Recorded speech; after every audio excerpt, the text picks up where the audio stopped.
சின்ன மருமகள். சின்ன மருமகள் இல்ல எங்க அப்பத்தா வந்துட்டு சேதுகிட்ட சொல்லிட்டு இருக்காங்க. "சேது நம்ம இந்த ஹாஸ்பிட்டல்ல இருக்க வேணாம். நம்ம கிளம்பி போயிடலாம். உங்க அப்பனுக்கு தெரிஞ்சது அப்டின்னா, கண்டிப்பா உங்க அப்பா வந்து கிளம்பி வந்துருவான். நம்ம அதுக்கு முன்னாடி வீட்டுக்கு கிளம்பி போயிடலாம்" அப்டி சொல்ட்டு, இங்க சேதுவும், அப்பத்தாவும் கிளம்பி வீட்டுக்கு கிளம்பி வந்துட்டு இருக்காங்க. கூடவே தமிழும் வந்துட்டு இருக்காங்க. அதுக்கப்புறம் இந்த பக்கம் ராஜாங்க இந்த விஷயம் தெரிஞ்ச உடனே ராஜாங்கம் வீட்ல இருந்து கிளம்புறாரு. கிளம்புறதுக்கு முன்னாடி எங்க சேது வந்து கால் பண்ணி சொல்லிறாரு. "அப்பா நீங்க வீட்லயே இருங்க. நாங்க வந்துட்டு இருக்கோம்" அப்டிங்கிற மாரி. எங்க சேது கால் பண்ணி சொல்லவும், உடனே எங்க வீட்ல வந்து எல்லாருமே நின்னுட்டு இருக்காங்க. ராஜா நம்ம வீட்ல எல்லார்ட்டயும் சொல்லிட்டு இருக்காரு. "சேது வந்து அப்பத்தா கூட்டிட்டு வந்துட்டு இருக்கானா, இப்பதான் கால் பண்ணான்" அப்டிங்கிற மாரி சொல்றாங்க. உடனே எங்க சாவித்திரி வந்துட்டு, "எனக்கு இப்ப தான உயிரே வந்தது. இவ்ளோ நேரமா கால் பண்றோம். சேது கால் பண்ணா எடுக்கல. ஆத்தாக்கு பண்ணா எடுக்கல. யாருமே எடுக்க மாட்றாங்க. நல்ல வேள இப்பயாச்சும் கால் பண்ணி சொன்னானே. எங்க அம்மாவுக்கு என்ன ஆச்சு, ஏதாச்சும் தெரியலையே. இப்போ உடம்பு எப்படி இருக்கு அப்படிங்கிறது தெரியலையே அப்படிங்கிற மாரி. இங்க சாவித்திரி வந்துட்டு அழுதுட்டே பேசிட்டு இருக்காங்க. இங்க ராஜாங்கவும் வந்துட்டு, "சாவித்திரி அழுவாத சாவித்திரி. அம்மாவுக்குலாம் எதுவும் ஆயிருக்காது. அதான் வந்துட்டு இருக்கான்ல சேது. அதெல்லாம் ஒண்ணும் ஆகாது. நீ ஒண்ணும் கவலைப்படாத" அப்படிங்கிற மாரி. இங்க ராஜாங்கம் வந்துட்டு சாவித்திரிட்ட சொல்லிட்டு இருக்காங்க. அதுக்கப்புறம் வெளிய வந்துட்டு கார் சவுண்ட் கேட்குது. கார்லேருந்து எங்க அப்பத்தா, அது மட்டும் இல்லாம சேது வந்து வெளிய நிக்கிறாங்க. வெளிய நிக்கும்போது எங்க வீட்லருந்து எல்லாருமே ஓடி போறாங்க. ஓடி போயிட்டு "அப்பத்தாக்கு என்னாச்சு? ஏதாச்சு?" அப்படின்னு சொல்லிட்டு கார் டோர் ஓப்பன் பண்ணி இங்க ராஜா வந்துட்டு பார்க்குறாரு. அப்பதான் வந்துட்டு கார்லருந்து முடியாத மாரி இறங்குறாங்க. இத பார்த்த உடனே சேதுக்கு தெரிஞ்சிருது. "இந்த கிழவி எப்படி நடிக்குது பாரு" அப்படிங்கிற மாரி. அதுக்கப்புறம் எங்க அப்பத்தா வந்துட்டு ரொம்பவே முடியாத மாரி இறங்கி நடந்து வராங்க. இங்க ராஜாங்கமும் வந்துட்டு, "என்னம்மா ஆச்சு உனக்கு? எனக்கு ஒரு வார்த்த சொல்லியிருக்கலாம்ல. நான் வந்திருப்பேன்ல. என்ன ஏது தெரியாம நான் ரொம்பவே பயந்து போயிட்டோம். நாங்க கால் பண்றோம். யாரும் எடுக்க மாட்றீங்க. சரி வாங்க முதல்ல உள்ள வாங்க" அப்படி சொல்ட்டு, இங்க ராஜா வந்துட்டு அப்பத்தா கூட்டின்னு வீட்டுக்குள்ள வந்துட்டு இருக்காரு. அதுக்கப்புறம் இங்க அப்பத்தா வந்துட்டு வீட்டுக்குள்ள வந்துட்ட பிறகு, இங்க சேதுவ பார்த்து எல்லாரும் கேள்வி கேட்டுட்டு இருக்காங்க. "என்ன சேது, ஒரு கால் பண்ண எடுக்கல. நீயாச்சும் ஒரு வார்த்தை எல்லாரும் கால் பண்ணி சொல்லிருக்கலாம்ல. நாங்க என்னமோ ஏதோ சொல்லிட்டு ரொம்பவே பயந்து போயிட்டோம். இப்ப பாரு, ஆத்தா வந்து எப்படி உட்காந்துட்டு இருக்குன்னு. ஆத்தாக்கு ஒண்ணுனா என்னால முடியாது சேது. நீ இதெல்லாம் சொல்லிருக்கலாம் சேது என்கிட்ட" அப்படிங்கிற மாரி. இந்த ராஜாங்கம் ரொம்பவே கஷ்டப்பட்டு பேசிட்டு இருக்காரு. இந்த பக்கம் அப்பத்தா வந்துட்டு பார்த்தீங்கன்னா, முடியாத மாரி, "நீ ஏன் ராஜாங்கம் சேதுவ பார்த்து கேட்டுட்டு இருக்க? சேது அவன் என்ன பண்ணுவான்?" எனக்கு உடனே நெஞ்சு வலி வந்தோனே சேது ரொம்பவே பதறிட்டான். அந்த பயத்திலயும், அந்த பதட்டத்திலயும் அவன் யாருக்கு கால் பண்ணி சொல்லுவான் சொல்லு? நாங்க ரொம்ப பயந்து போயிட்டோம் அப்படிங்கிற மாரி, எங்க அப்பத்தா வந்துட்டு சேதுக்கு சப்போர்ட் பண்ணி பேசிட்டு இருக்காங்க. அதுக்கப்புறம் தான் எங்க சேதுவ பார்த்து இங்க சன்னாசி கேட்குறாரு. அதெல்லாம் சரி சேது, எந்த ஹாஸ்பிட்டலுக்கு போனீங்க? என்ன டாக்டர் பார்த்தீங்க? அப்படிங்கிற மாரி கேட்கவும், இங்க உடனே சேதுக்கு என்ன சொல்றதுன்னே தெரியல. இப்ப என்ன பண்ண போறோமோ தெரியலையே! இவன் வேற கேள்வி மேல கேள்வி கேட்டுட்டு இருக்கான். உடனே எங்க அப்பத்தா வந்துட்டு, பிரைவேட் ஹாஸ்பிட்டல் தான் போணும். பெரிய ஹாஸ்பிட்டலுக்கு போணும் அப்படிங்கிற மாரி உளர்றாங்க. உடனே எங்க வீட்ல இருக்க எல்லாருக்கும் சந்தேகம் வந்தது.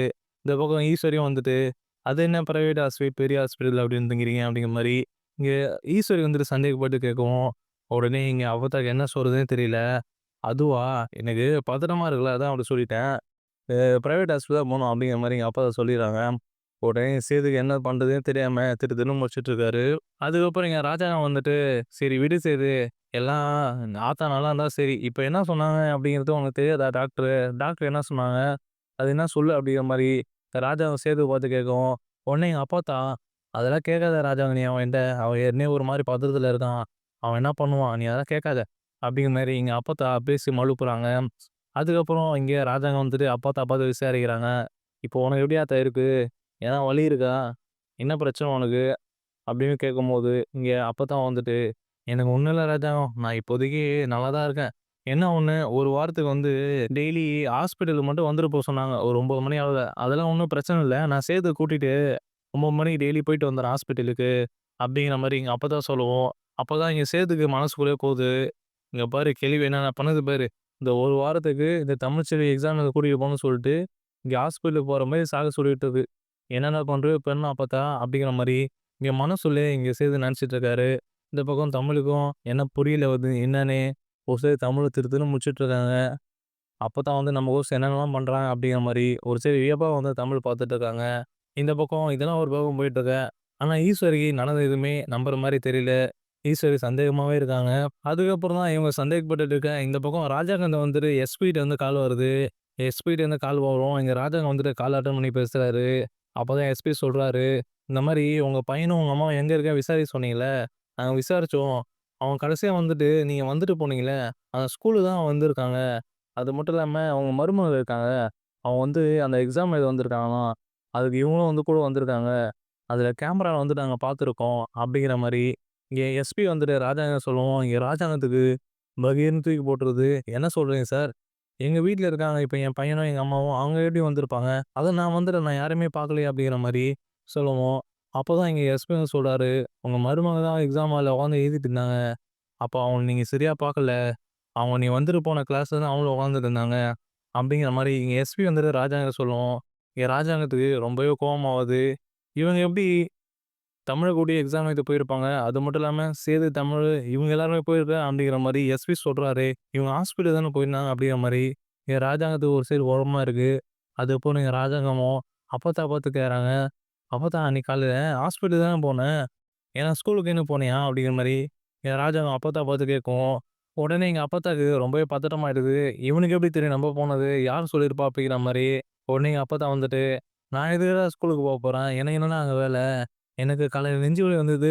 சேது தான் என்ன ஹாஸ்பிட்டலுக்கு கூட்டு போனான். நீ நம்பள அவன கூட கேட்டுக்கயேன் அப்படிங்கிற மாரி அப்பத்தா சொல்லவும், இது சேதுகிட்ட வந்துட்டு ராஜாங்கம் கேட்கறாரு. "ஏன் சேது இந்த ஸ்கூலுக்கு எதனா போனீங்களா நீங்க?" ஏன் அப்படின்னா, எஸ்பி கால் பண்ணி சொல்றாரு. அது மட்டும் இல்லாம, அங்க இருக்க கேமரால வந்துட்டு உங்கள பார்த்துருக்காராம். நீங்க வந்து கார்ல இறங்கி போறது. அது மட்டும் இல்லாம தமிழ்ச்செல்வி வந்துட்டு எக்ஸாம் எழுதிச்சாமே அப்படிங்கிற மாரி இங்க எஸ்பி சொன்னது எல்லாத்தையும் இங்க சேது பார்த்து கேட்கவும், இங்க சேதுக்கு ஒரு சைடு ரொம்பவே பதட்டமாயிடுது. சேதுக்கு வாய தொறந்து பேச முடியல. என்ன சொல்றதுன்னு தெரியல. இந்த பக்கம் அப்பத்தாவும் வந்துட்டு என்ன சொல்ல தெரியாம ஒரு மாரி முழிச்சுட்டே இருக்காங்க. அதுக்கப்புறம் தான் இங்க ராஜாங்க கிட்ட பொய் சொல்ல முடியாத சேது வந்துட்டு நடந்த எல்லா விஷயம் சொல்லிறாரு. "ஆமாப்பா, நாங்க ஸ்கூலுக்கு தான் போனோம். தமிழ்ச்செல்வி பரீட்சை எழுதணும்னு சொல்லிட்டு நாங்க ஸ்கூலுக்கு போயிருந்தோம். நாங்க வெளிய தான் வெயிட் பண்ணியிருந்தோம். நீங்க வந்த இடத்துல தான் தமிழ்ச்செல்வி பரீட்சை எழுதிட்டு இருந்தது. நானும் அப்பத்தா தமிழ்ச்செல்வி தான் போயிருந்தோம்." அப்படிங்கிற மாரி இங்க சேது சொல்லவும், இங்க அப்பத்தா வந்துட்டு சொல்லிட்டான். எல்லாத்தையும் சொல்லிட்டான். "இப்ப பாரு எல்லாம் மாட்டிக்க போறோம்" அப்படிங்கிற மாரி எங்க அப்பத்தா ஒரு சைடு திரு திருன்னு முழிக்கிறாங்க. அதுக்கப்புறம் இங்க சேது வந்து எல்லா விஷயத்தையும் சொல்லிட்டு இருக்காரு. இந்த மாரி தமிழ்ச்செல்வி எக்ஸாம் எழுதணும்னு சொல்லிட்டு அப்பத்தா தான் இந்த மாரி பண்ணாங்க. அது மட்டும் இல்லாம, அவங்க நெஞ்சு வலி வந்ததெல்லாம் உண்மை கிடையாதுப்பா. அவங்க சும்மா வந்துட்டு நடிச்சாங்க. எனக்கும் தெரியாது. அவங்க வந்து நடிச்சது. கொஞ்ச தூரம் நாங்க போயிட்ட பிறகு தான் அவங்களே சொல்றாங்க. "என் நெஞ்சில எதுவும் வலிக்கல சேது. நான் வந்துட்டு தமிழ்ச்செல்விய பரீட்சை எழுத கூட்டிட்டு போனோம். அவளுக்கு நான் வந்துட்டு வாக்கு குடுத்துருக்கேன். நான் கூட்டிட்டு போய் எழுத வைக்கிறேன் அப்டின்ட்டு. அதனால தான் நான் இப்டி பண்ணேன்" அப்டிங்கிற மாரி சொல்றாங்க. ஆனாலும் நான் சொன்னேன்பா அப்பத்தா கிட்ட. "நான் வந்துட்டு பரீட்சை எழுதலாம் கூட்டு போமாட்டேன். அப்பாவுக்கு இந்த விஷயம் தெரிஞ்சது அப்டின்னா, அப்பா என் மேல ரொம்பவே கோவப்படுவாரு" அப்டிங்கிற மாரி சொன்னேன். ஆனா அப்பத்தா வந்துட்டு அதெல்லாம் கேட்கல. எல்லாத்தையும் நான் பார்த்துக்கிறேன் அப்டின்னு மாரி சொன்னாங்க.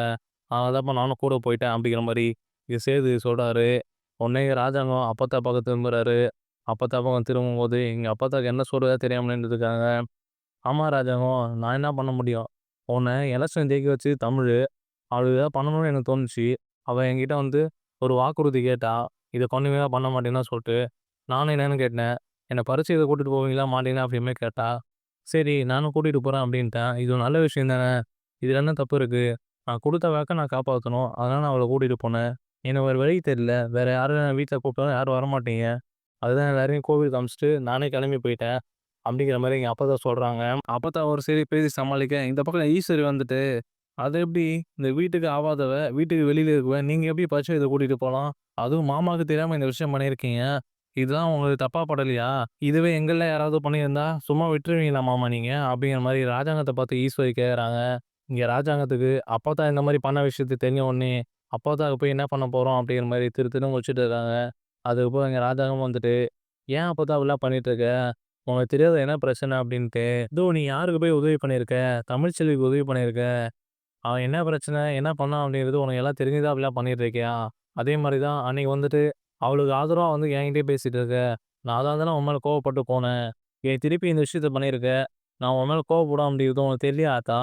அப்டிங்கிற மாரி எங்க ராஜாங்கம் அப்பத்தா பார்த்து கேட்கவும், உடனே எங்க அப்பத்தாவுக்கு என்ன சொல்றதுன்னு தெரியாம முழிச்சுட்டு இருக்காங்க. அதுக்கப்புறம் எங்க அப்பத்தா வந்துட்டு, "எனக்கு இதுல என்ன ராஜாங்கம் தப்பு இருக்கு? ஒரு புள்ள பரீட்சை எழுதணும்னு சொல்லுச்சு. அதான் நான் கூட்டிட்டு போனேன். இது ஒரு நல்ல விஷயமா தானே படுது. இதுல என்ன தப்பு இருக்கு?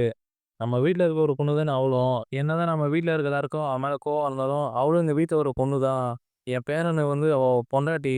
அது மட்டும் இல்லாம, என் பேரனோட குழந்தை வேற அவ வயித்துல வளருது. இந்த வீட்டோட வாரிசு அது. அதெல்லாம் இருக்கும்போது, அவள எப்படி நான் விட்டுற முடியும்? அவன் மேல எனக்கு கோவமே கிடையாது. நான் பண்ணது எதுவும் தப்பா தெரியல" அப்படிங்கிற மாரி என் அப்பத்தா சொல்லிட்டு இருக்காங்க. இந்த பக்கம் இதெல்லாம் கேட்டுக்கிட்டு, இந்த பக்கம் ஈஸ்வரி என்ன பண்றதுன்னே தெரியல. இந்த கிழவி ஏன் இப்படிலாம் பண்ணிட்டு இருக்கு? இவளுக்கு போய் ஆதரவா நின்னுட்டு இருக்கு. அப்படிங்கிற மாரி ஈஸ்வரி ஈஸ்வரி நின்னுட்டு இருக்காங்க. இந்த பக்கம் ராஜாங்கத்துக்கும் வந்துட்டு, இது நல்ல விஷயமா? இல்ல நம்ம என்ன பண்றது? அப்படிங்கிற மாரி இங்க ராஜாங்கமும் ஒரு சைடு எல்லாரையும் பார்த்துட்டு இருக்காரு.